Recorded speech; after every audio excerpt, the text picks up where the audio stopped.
Welcome बेटा। Type 2 numerical of chapter number 6। इस type में अपने वर्क डन वाला फार्मूला पढ़ रहे हैं। सबसे पहले बात आती है वर्क की, तो हमने थ्योरी पार्ट में डेफिनेशन तो क्लियर कर दिया है that work is nothing but force into displacement.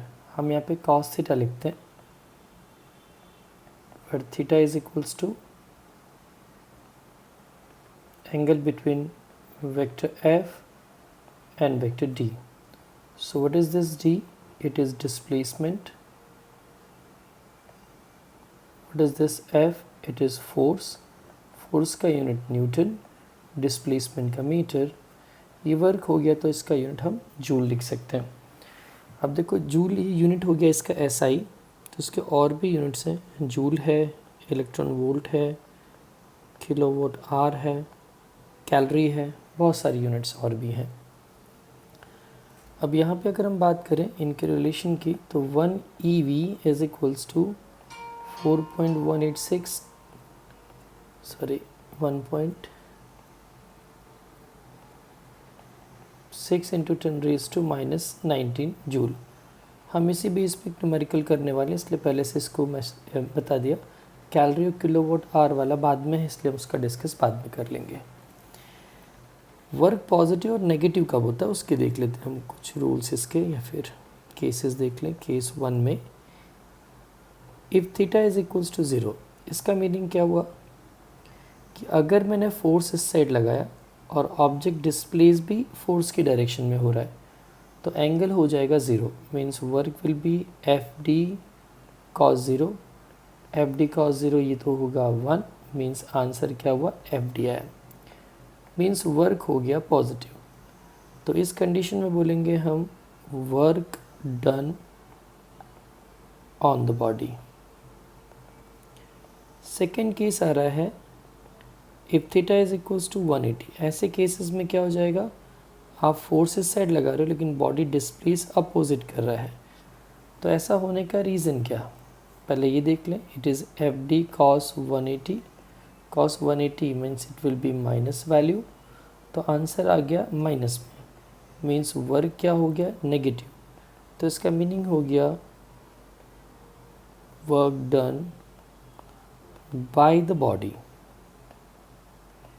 हम कैसे समझ सकते हैं कि एक कार है, वो कार आपके सामने आ रही है, आप उस कार को रोकना चाहते हो पर कार रुक नहीं रही है, तो आप कार को रोकने के लिए फोर्स इस साइड लगाओगे बेटा, लेकिन कार इस साइड डिस्प्लेस कर रही, मतलब अपोजिट डायरेक्शन हो गया, तो work will be negative. Second हम काइनेटिक एनर्जी को भी यहाँ पे देख लें।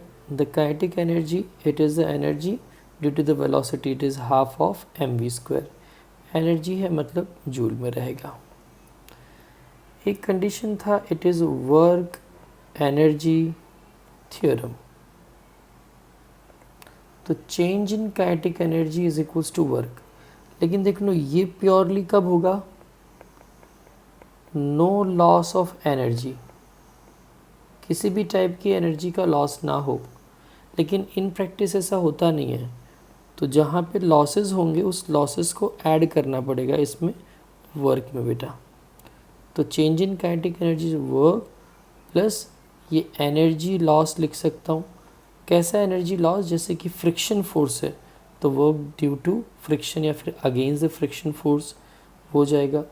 किसी भी टाइप का लॉस जो होगा उसको ऐड करेंगे तभी चेंज इन काइनेटिक एनर्जी के इक्वल बनेगा। लॉस हमेशा माइनस में ही आता है, इसलिए समझ लो यहाँ पे सब्ट्रैक्शन होगा। तो जब हम फॉर्मूला लिखेंगे उसमें एडिशन लिखेंगे तो कन्फ्यूज़न नहीं होनी चाहिए। फोर्थ आता है वर्क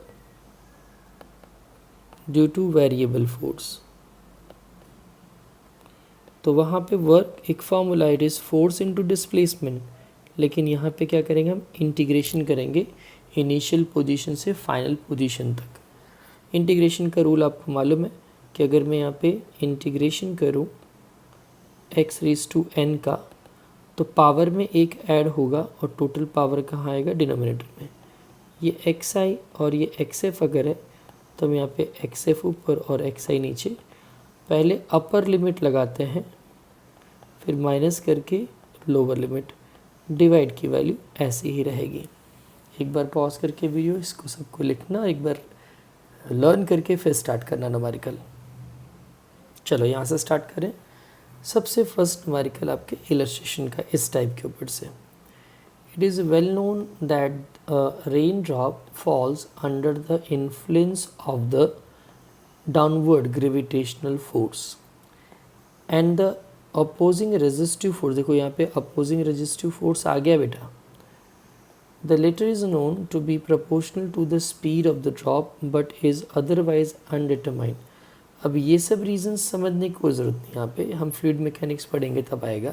हमारा मेन न्यूमेरिकल स्टार्ट होता है यहाँ से, at this point. Consider a drop of mass 1 ग्राम। तो पहले गिवन डेटा में क्या आ गया हमारे पास,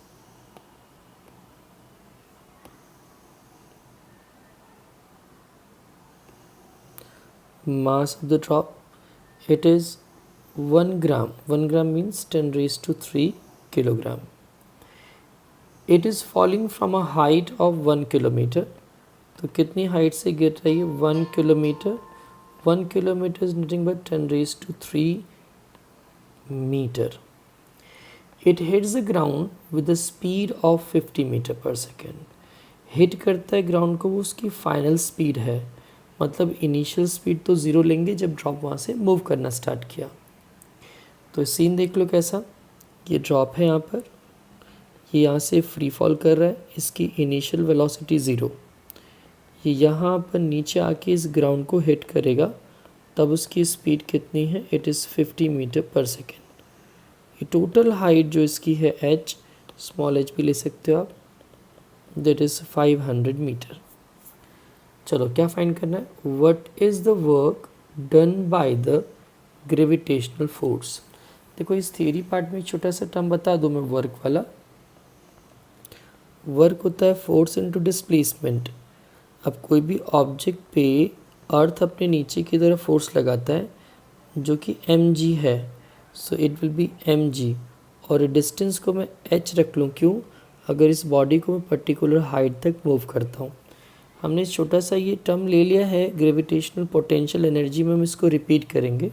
it is force into displacement. Force कितना लगा रहा है अर्थ, mg, और आपने अर्थ सरफेस से सपोज h जितनी हाइट को मेंटेन किया, तो इट विल बी mgh। तो सबसे पहला कंडीशन तो यही आ गया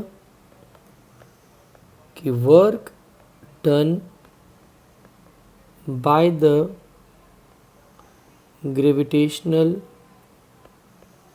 फोर्स, सो WG लिख दो और ये सिंपल हो जाएगा mgh। तो m कितना है, it is 10 raised to -3। Simplicity के लिए 10 ले लो, हाइट कितना है 10 raised to 3। ये डेटा है, देखो ये रहा किलोग्राम में इसका वेट, या माइनस में सॉरी, और यहाँ पर क्या इसकी हाइट 10 raised to 3। तो ये हो जाएगा, इट विल बी 10 जूल। ये ग्रेविटेशनल फोर्स के अगेंस्ट वर्क हुआ होगा, ड्रॉप उतनी हाइट पर है इसलिए। या फिर इसने अट्रैक्ट किया तो नीचे आ गया, तो ग्रेविटेशनल फोर्स ने इतना वर्क किया। बी पार्ट पे आते हैं। What is the work done by the unknown resistive force. तो मैंने बताया था अननोन रेजिस्टिव फोर्स ऐड हो जाएगा। So according to the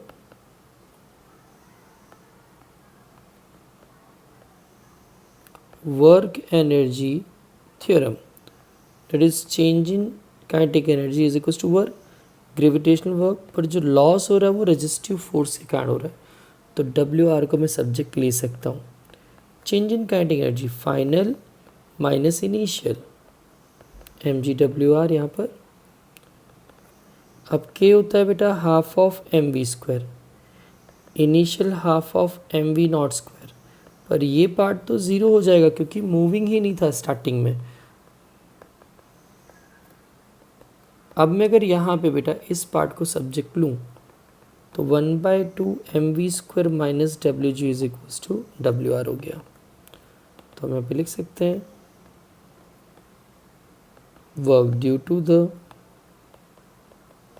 resistive force, that is WR is equals to 1/2 mv², it is WG चलो स्टार्ट करते हैं बेटा। मास 10⁻³ है, जब हिट करेगा तो इतना मिलेगा। Wg कितना है 10 है। सॉल्व करते हैं इसको, ये 1/2 10⁻³ ये 2500 - 10, ये 1/2 इस पे करोगे तो कितना हो जाएगा 1250 10⁻³ - 10। इसको सॉल्व करें तो 1.25 और ये -10 तो ये -8.75 जूल। इतनी एनर्जी का तो लॉस हो जाएगा due to the resistive force. इसी बेस पे अपना इलस्ट्रेशन नंबर 3 आता है। देखो इसमें बहुत कुछ कैलकुलेशन करने की ज़रूरत नहीं है, बस एक लॉजिकल टर्म है वो सीख लेंगे तो सम आ जाएगा अपने पास। तो लेट्स स्टार्ट। इसमें क्या गिवन है, C a cyclist comes to skidding stop in 10 metre. मतलब क्या, यहाँ पे स्किड हुआ, ब्रेक लगाया होगा उसने साइक्लिस्ट ने और उसकी साइकिल रुक गई, ऐसा हमने माना यहाँ पर। तो डिस्टेंस कितना ट्रेवल किया स्टॉप होने के पहले, it is 10 metre stopping distance. During this process the force on the cycle due to the road is 200 newton. तो यहाँ पे फोर्स की वैल्यू आ गई, it is F is equals to 200 newton. The force on the cycle due to the road, ये देखे रखा, and is directly oppose the motion ए। How much work does the road do on the cycle. तो कितना work हुआ road ने किया किसके ऊपर, साइकिल के ऊपर। तो साइकिल तो मूव कर ही रहा है, तो स्टार्ट करें। क्वेश्चन समझा दूँ मैं, अगर साइकिल बनाने की कोई ज़रूरत नहीं है लेकिन तो समझने के लिए आपको बता दूँ। चलो मान लिया ये साइकिल है, ये रोड पे यहाँ पे जो ब्रेक लगाने की बात हो रही है वो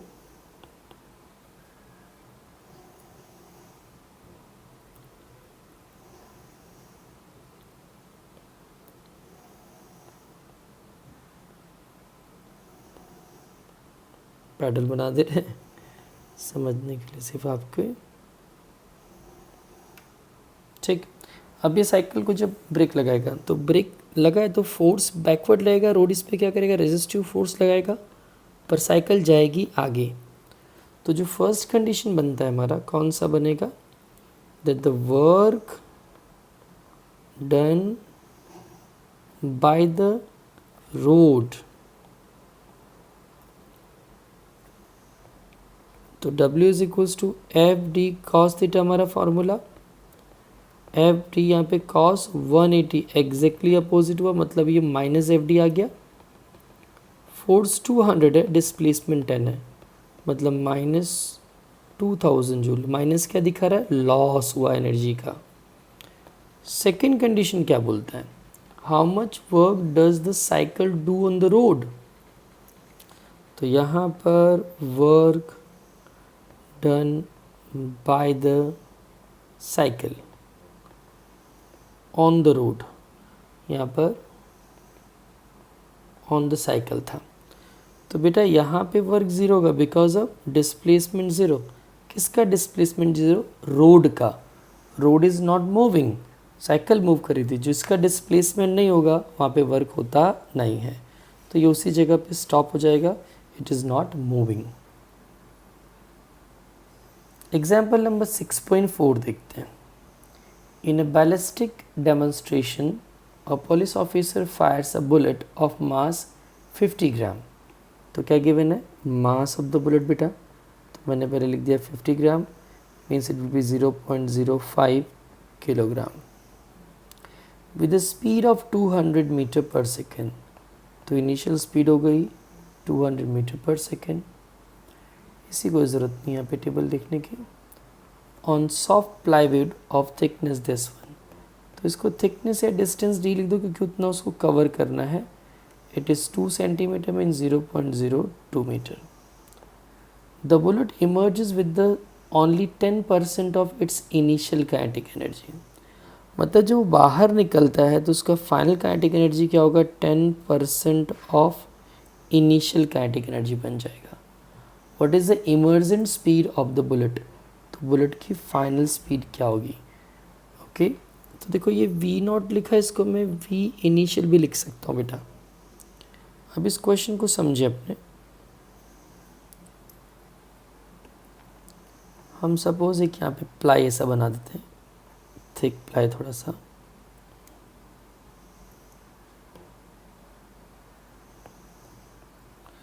अब वो बुलेट क्या है, यहाँ पे कहीं पे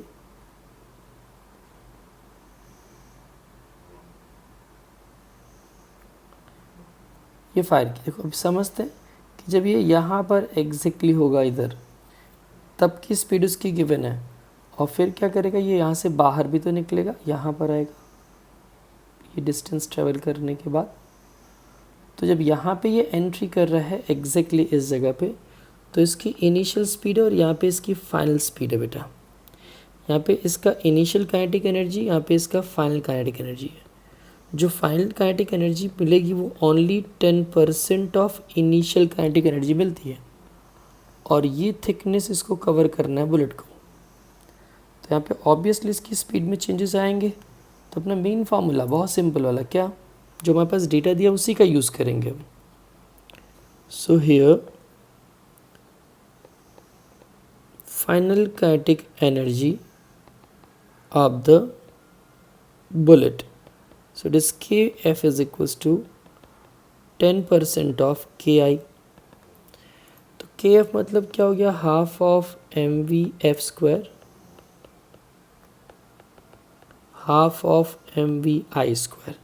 सिंपल, ये परसेंटेज को हमने क्या किया, वैल्यू में चेंज कर लिया। अब जो कैंसिल हो रहा है उसको कैंसिल करो, तो ये 1/2 कैंसिल हुआ, दोनों साइड से m कैंसिल हुआ, यहाँ पे ये 0 कैंसिल हो रहा है। तो टर्म क्या मिला हमको, here it is V F square is equals to V I square by 10। इसका मतलब हो गया V F is equals to क्या हो गया, वी आई बाय रूट 10।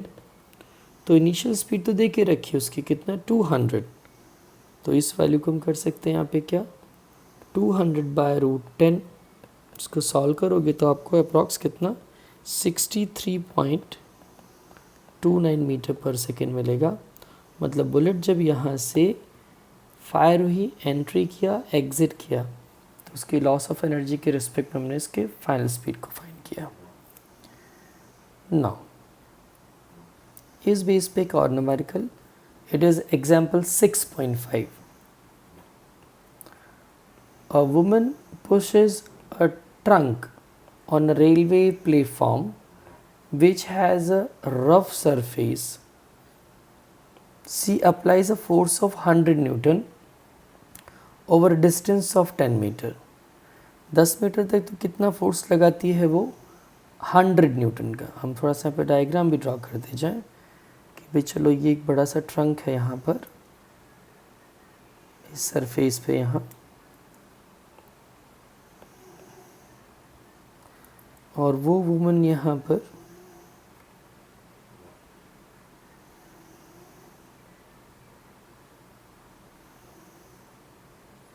इसको धक्का दे रही है। अब वो फोर्स इस साइड लगा रही है, तो फोर्स का डायरेक्शन ये हो गया, डिस्प्लेसमेंट का भी डायरेक्शन ये हो गया। सरफेस रफ है, तो रफ सरफेस के कारण क्या होगा, बैकवर्ड में एक स्टैटिक फ्रिक्शन फोर्स मूवमेंट है, इसलिए काइनेटिक फ्रिक्शन फोर्स लगेगा बेटा बैकवर्ड साइड में। अब क्वेश्चन में क्या, thereafter she gets progressively tired and her applied force reduces linearly with distance to 50 Newton. The total distance through which the trunk has been moved is 20 meter, plus the force applied by the woman and the frictional force, which is 50 Newton versus displacement. Calculate the work done by the two forces over 20 metre. मतलब क्या बोल रहा है, सबसे पहले तो हम एक ग्राफ बनाते हैं किसका, F वर्सेस X का। तो उसने क्या किया, अब क्वेश्चन में अगर देखो तो 100 न्यूटन का कांस्टेंट फोर्स लगा है 10 मिनट्स के लिए। फिर क्या करता है, नेक्स्ट 10 मीटर में अपने फोर्स को रिड्यूस करते करते 50 न्यूटन तक ले आते हैं। तो टोटल डिस्टेंस ट्रेवल कितना करना है यहाँ पे, तो टोटल डिस्टेंस ट्रेवल करना था 100, सॉरी 10, हाँ सॉरी 20। तो पहले 10 मीटर तक तो उसने कांस्टेंट फोर्स लगाया 100 न्यूटन का। उसके बाद के 10 मीटर के डिस्टेंस में उसने अपने फोर्स को रिड्यूस करते करते 50 न्यूटन कर दिया। तो ग्राफ बनाना है, तो कैसे, चलो पेज ऐड कर दूँ मैं यहाँ पर।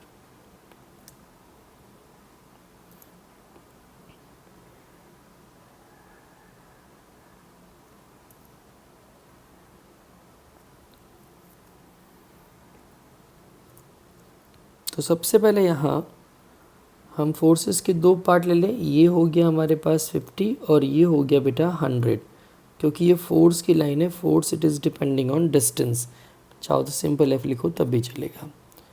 और ये क्या है, डिस्टेंस है। तो पहले स्टार्टिंग में तो वो कितने डिस्टेंस तक, हम 10 मीटर तक की बात कर लें। यहाँ पे ये 10 यहाँ पर है, this is 10 metre, this is 20 metre, this is 50 newton, this is 100 newton. तो स्टार्टिंग में ये मूव किया विद अ कांस्टेंट। चलो हम इससे ड्रॉ कर लेते हैं इस लाइन को। और उसके बाद रिड्यूस हुआ ऐसे ग्रेजुअली। तो अगर आप लाइन ड्रॉ करें तो ये हो गया, ये हमारा ग्राफ हुआ। अब इस पे क्या जो रेजिस्टिव फोर्स लग रहा है वो कॉन्स्टेंटली लगी रहा है। यहाँ पर plot the graph applied by the woman and the frictional force which is 50 Newton.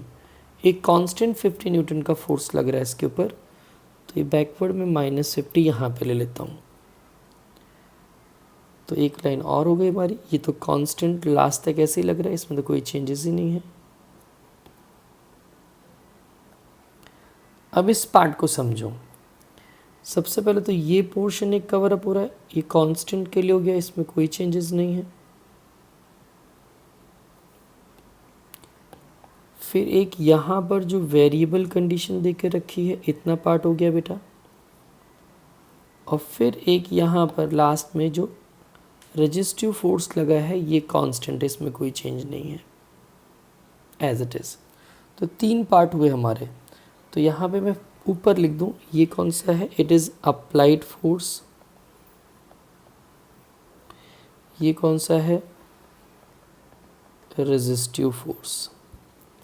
Giving name to them, it is A, this is B, C, this is D, E.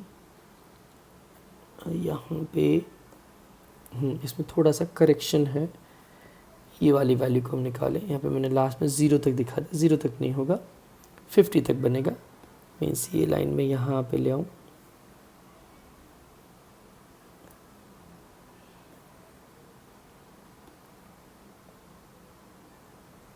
Like this. तो यहाँ पे conditions change हो रही हैं। तो ये value यहाँ पर इतनी जो वेरी करती हुई रहेगी, और यहाँ पे जो इस तरफ आएगा दिस पोर्शन, ये कांस्टेंट रहेगा, this one. Okay, now giving name to them. ये E हो गया, इसको F दे दो नाम, और ये H हो गया बेटा। सो लेट्स स्टार्ट। अब क्या फाइंड करना है सबसे पहले हमको, तो ग्राफ तो हो गया। Calculate the work done by the two forces over 20 metre. तो पहले हम अप्लाइड के लिए फाइंड करते हैं। अप्लाइड के लिए कौन सा हमारे पास वैल्यू निकलेगी, so a, so work done by the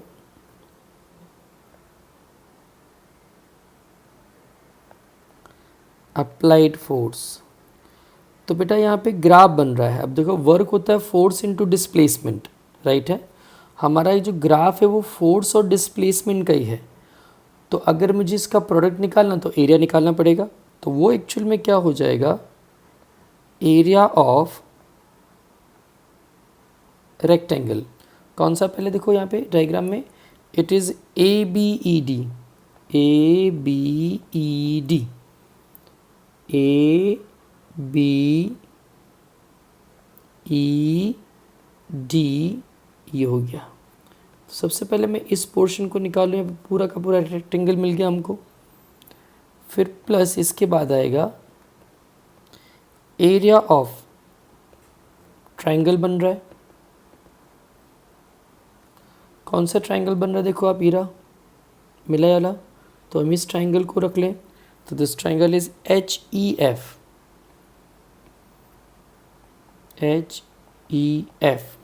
okay दिखा, HEF पूरा आ गया।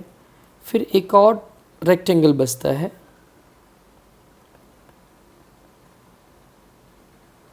एरिया ऑफ रेक्टेंगल जो लास्ट में बचा नीचे, दैट इज BCF, BCFH, ये वाला BCFH,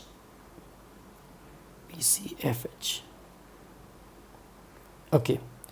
so here W is equals to, चलो एरिया क्या सिंपल कंसेप्ट आता है एरिया के लिए। तो पहले हम देखें इस ABED में, मैं डायग्राम थोड़ा साइड में निकालता जाऊँ तो आपको मालूम पड़े।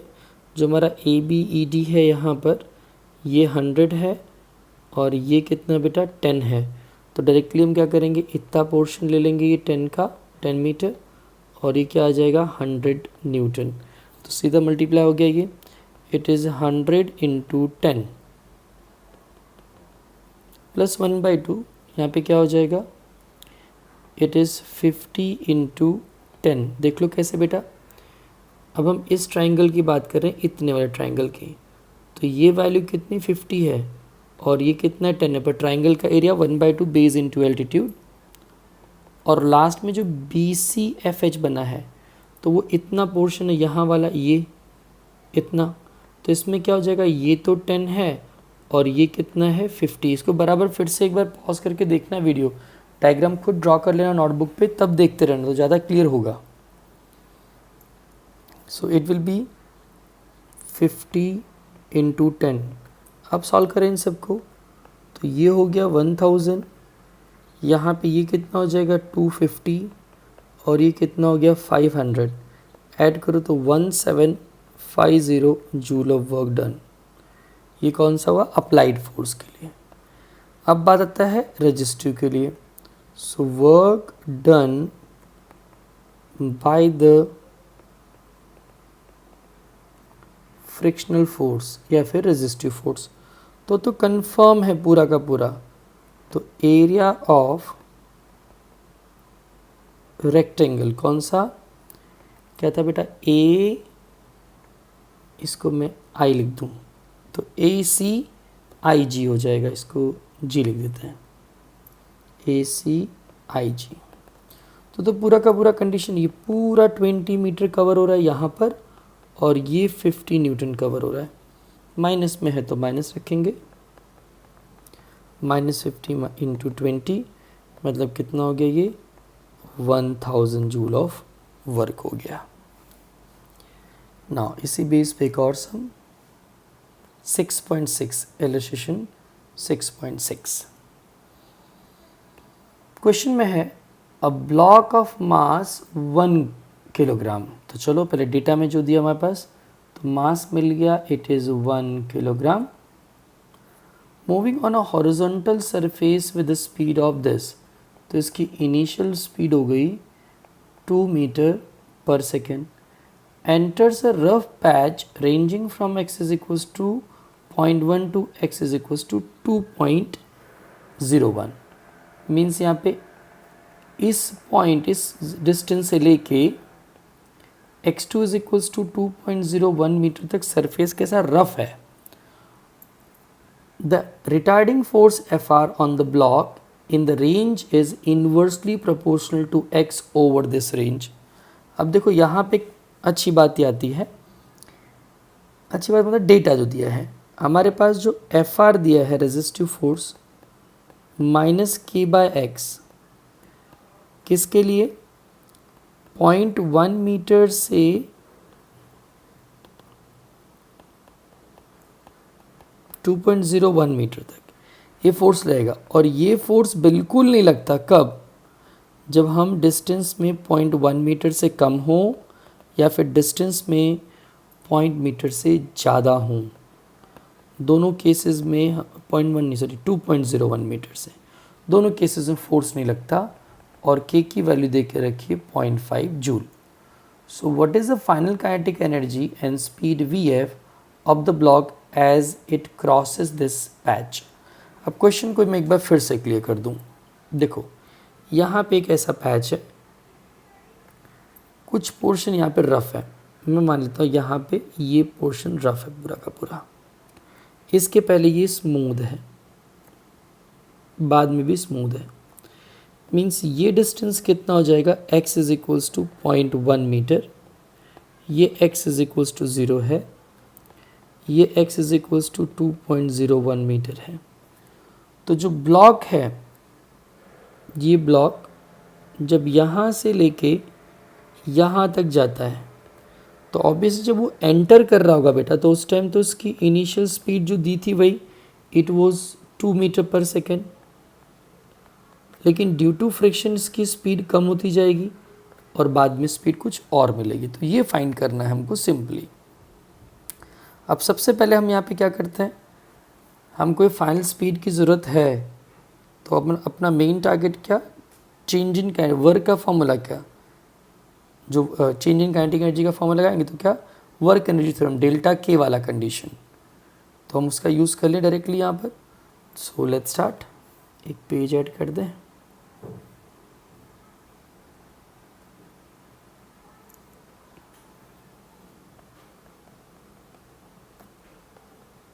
According to the work energy theorem, अब यहाँ पे तो सारा का सारा क्या लॉस ही हो रहा है, लेकिन उसी के कारण वर्क है, तो हम यहाँ पे लिख देंगे it is change in kinetic energy is equals to work. मैं इसको इक्वेशन नंबर 1 ले लूँ, सारी वैल्यूज़ हमको यहाँ पे फाइंड करनी है।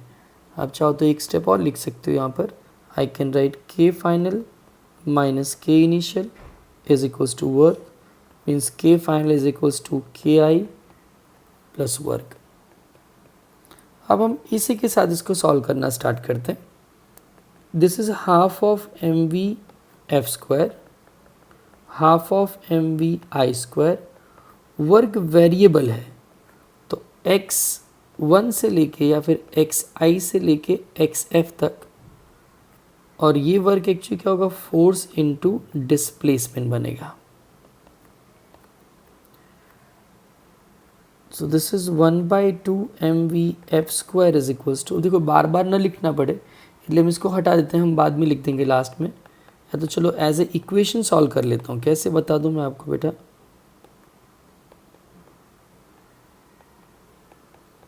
पहले हम यही फाइंड कर लेते हैं W, राइट ना। So here this W is equals to force into displacement initial position to final position. Force हमारे पास क्या था, it is minus K by X square, नहीं के बाय एक्स है दिस वन,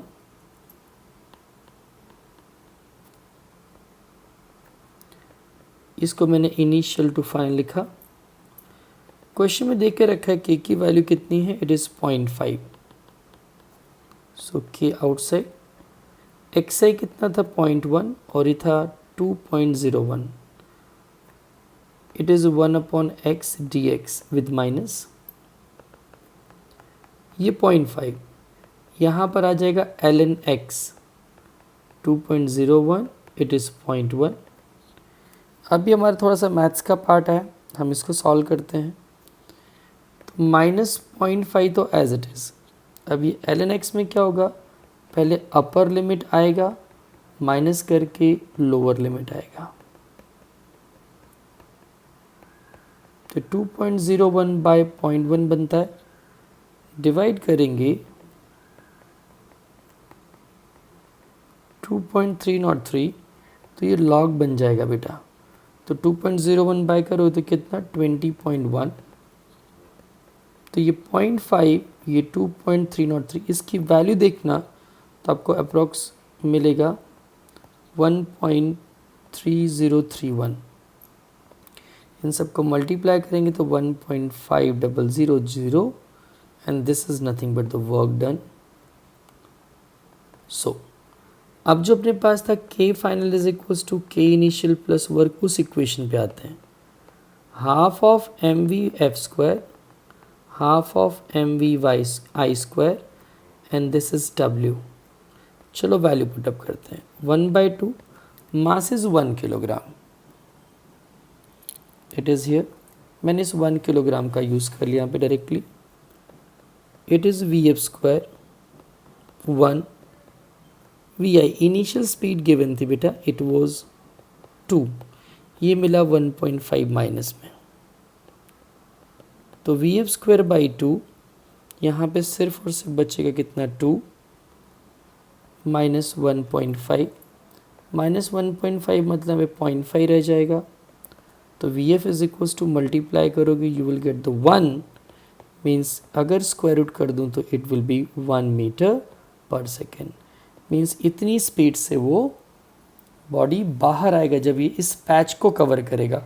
ये फ्रिक्शन वाले patch को जब कवर करके बाहर आएगा तब की बात है. Next numerical, see in this one, an electron and proton are detected in cosmic ray experiment. The first with kinetic energy 10 kilo electron volt. देखो इलेक्ट्रॉन की जो काइनेटिक एनर्जी है बेटा वो कितनी दे के रखी, 10 किलो इलेक्ट्रॉन वोल्ट है. And what about the proton, तो प्रोटॉन की दे के रखी 100 kilo electron volt. Which is faster, the electron और the proton? Obtain the ratio of their speed. यहाँ पे इलेक्ट्रॉन का मास गिवन है. Mass of the electron is 9.11 10 raise to minus 31 kilogram. And mass of the proton mention है 1.67 10 raise to minus 27 kilogram. 1 EV is 1.6 10 raise to minus 19 joule. हमको उसको लेने की ज़रूरत नहीं पड़ेगी, हम डायरेक्टली सॉल्व कर सकते हैं यहाँ पर. So let's start. कैलकुलेशन पे आते हैं. हम रेशियो निकाल दें कि kinetic energy of electron by kinetic energy of proton. Formula हमारा है half of M V square. Electron के लिए इसलिए ई लगाया मैंने, प्रोटॉन के लिए इसलिए पी आ गया. तो ये एक टर्म बन गया, it is M E V E square, और ये हो गया M P V P square. अब एक कंडीशन देख लो, यहाँ पे डायरेक्टली हम वैल्यू पुटअप रख कर सकते हैं, लेकिन हमको तो इनका रेशियो निकालना है. तो अगर मैंने we E square by V P square किया तो ये प्रोटॉन ऊपर मल्टीप्लाई होगा, इलेक्ट्रॉन का यहाँ पे नीचे होगा. Means M P K E by M E and this is K P. So V E by V P, तो ये जाएगा स्क्वायर रूट में. It is MPKE MEKP. Mass of proton, it is 1.67 10 raised to minus 27. Electron की जो kinetic energy it is 10 kilo. अब देखो kilo electron volt वैसे रखो क्योंकि नीचे भी तो आ रहा है वो यूनिट में, तो कैंसिल हो जाएगी unit. Mass of electron 9.11 10 raise to minus 31. इन सबको सॉल्व करते हैं. So we will get approx 183 138 approx. Check कर लेना एक बार, मुझे रूट इसका याद है, डायरेक्टली मैं लिख दूँ. It will B 13.53. अब ये वैल्यू देखो क्या 1 से बड़ी मिल रही है, तो 1 से बड़ी मिल गई मतलब क्या हो गया बेटा, V E is greater than we P. तो अब चाहो तो स्टेटमेंट लिख सकते हो, that means electron is faster than the proton by 13.53 times. Okay. Next numerical, rain drop. देखो ये भी न्यूमेरिकल हमने पहले क्या उसी टाइप का है, तो इसको मैं थोड़ा सा हिंट दूंगा, आपको खुद ट्राई करना है इसको. A rain drop of radius, तो यहाँ पे रेन ड्रॉप का रेडियस गिवन है, that is 2 mm, means 2 × 10 raised to -3 metre हो गया. फॉल्स फ्रॉम द हाइट, तो कितनी हाइट से गिरा ये, 500 मीटर से। above the ground it falls with decreasing acceleration until at the half of its original height। half of its original मतलब h1 h2 कर दूँ 250 250 का। it attains maximum speed and moves with the uniform speed thereafter। what is the work done by the gravitational force on the drop in the first and second half of its journey? what is the work done by the resistive force in the entire journey if its speed at the ground when it is reaching it is 10 metre पर second. तो हम diagram से इसको पहले explain कर दें। ये यहाँ से रेन ड्रॉप फॉल करना स्टार्ट किया, इनिशियल वेलोसिटी 0, टोटल डिस्टेंस जो उसको ट्रेवल करना है दैट इज़ कैपिटल एच, पर ये जो हाफ h1 h2 है बेटा ये दोनों 50-50 हो गया। बोले ना हाफ डिस्टेंस तक वो अपनी स्पीड को रिड्यूस करता है, इंक्रीज़ करता है, और उसके बाद क्या करेगा यहाँ से कांस्टेंट स्पीड से जाएगा। तो अब यहाँ पर जो फर्स्ट हाफ हो गया, work done by the gravitational force, first half is equals to second half. क्यों ऐसा हुआ बेटा? क्योंकि दोनों में डिस्टेंस जो ट्रेवल कर रहा है वो कितना है, 250 ही है। Means it is simple mgh। मास, अब अपने पास यहाँ पे मास नहीं, हम पहले मास फाइंड ही कर लेते हैं, काम पड़ेगा इसका बाद में। मास ऑफ द ड्रॉप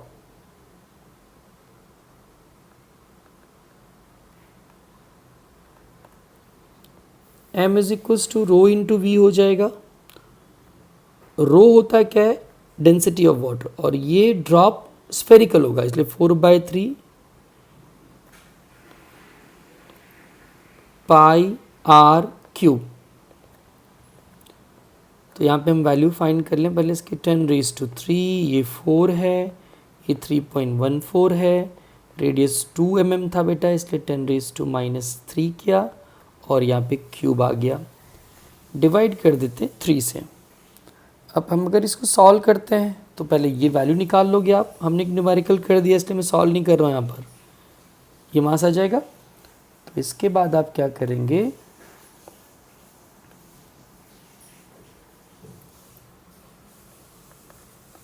आपका वर्क ड्यू टू ग्रेविटेशनल हो गया, तो आप ये पहले mgh से ये फाइंड कर लेंगे। अब जो सेकेंड पार्ट आता है, जो work done due to the resistive force, so as delta k is equals to wg plus wr। अब देखो यहाँ पे ये टोटल वर्क है, ध्यान रखना। तो ये क्या mg कैपिटल h हो जाएगा। क्यों? ये h1 प्लस h2 दोनों 250 थे इसलिए।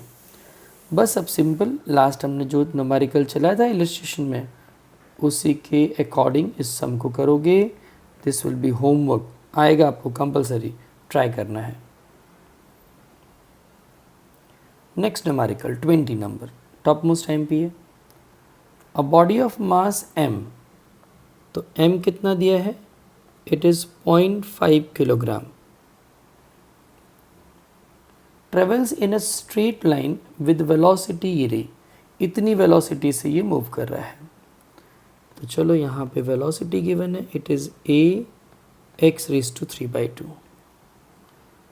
एक्सेलरेशन दे के रखा हुआ, सॉरी a की वैल्यू दे के रखी है 5 मीटर माइनस 1/2 सेकेंड इनवर्स। मतलब ये v क्या हो जाएगा बेटा, 5x⁻³ इक्वेशन नंबर 1 ले लूँ। What is the work done by the net force during the displacement x is equals to 0 to x is equals to 2 metre. मुझे वर्क निकालना है।